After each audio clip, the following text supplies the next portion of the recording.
Hello everybody and welcome to Chatmate.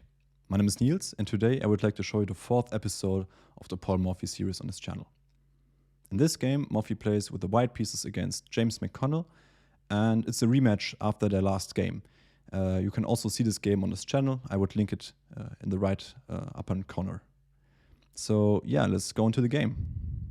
So the game starts off with the move e4, e5, f4, and we have e takes f4, the king's gambit accepted. After Nf3, we have a new move that we haven't seen on this channel, and it's bishop e7. So the idea is pretty straightforward. Black wants to give a check to white and get the king to an unsafe square, or a square in which he can't castle anymore. So Morphy goes for bishop c4, just nicely developing the bishop, and black goes for his idea. So we have bishop h4 check, and we have king f1, just going to safety with the king. Now we have d6, just getting some more space in the center, the useful move, and we have d4. So also nicely controlling the center with the white pieces.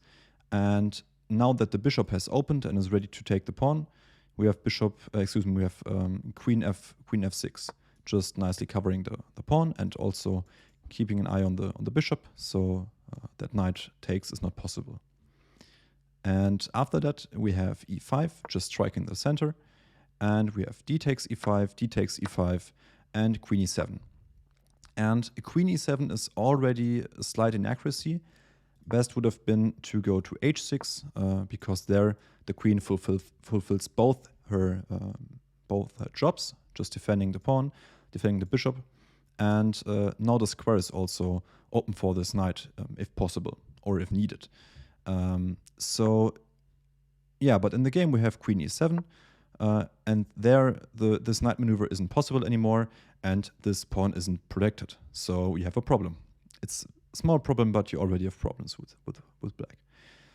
Yeah, and Morphy just goes for the pawn, just bishop takes f4. We have bishop g4. Just nicely getting some pressure on this knight. And we have knight c3, knight c3. And now already the losing move of this game, c6. And this move completely blunders the game for black. And yeah, we can see why in the future. So Morphy played a move, and after this move, there is no more move for black. And I'm not sure if James resigned after Morphy's move, or if we don't just have the notation and it got lost in the time, or yeah, something like that, and we just don't know how the game continued. But I think that maybe even James resigned after the move. So if you want, you can try to find the best continuation for white and see if you can find this amazing move for Morphy.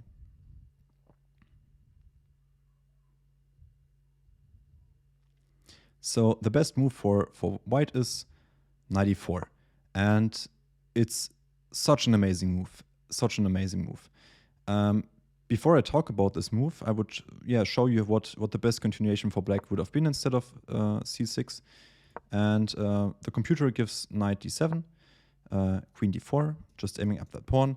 But black should really castle in this position. And the computer says that it's about plus 2.0 or plus 2.5 around this range, but it's the best that black can aim for, basically.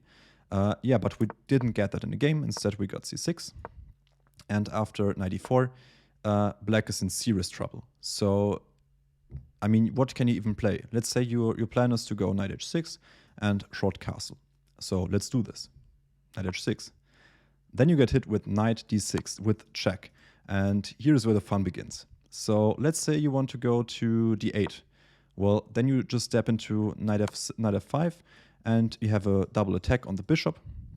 Your king is in check, and your queen is under attack. So the best thing to do is just move your queen into the line of the attack.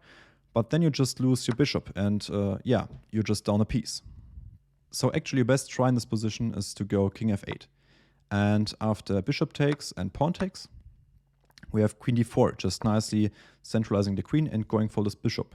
So let's say bishop takes and g takes f3. You can go rook g8, for example. But again, also in this line, we have a problem with knight f5. So we go knight f5, attack the bishop, attack the queen, and you lose material. So let's say you go queen d8, then just queen takes h4, and you play this game down a piece. So it's not good for black. So what is actually the best move in this position? So the best idea, instead of knight h6, is knight d7. This is the best try for black. I checked it with Stockfish on depth 30, 35 around. And still knight d6, king f8. Then we have h3, attacking this bishop. And yeah, black should trade. We have queen trades.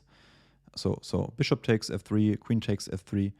And yeah, knight h6, just to get some protection of that pawn, because it was attacked twice by light pieces and only protected by the queen and the king, so not that optimal.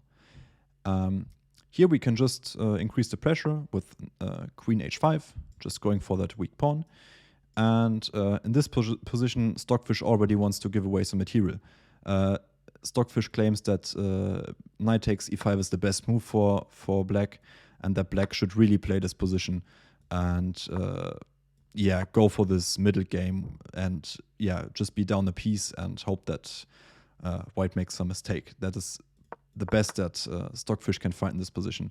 I mean, what can he even play instead of knight takes h5?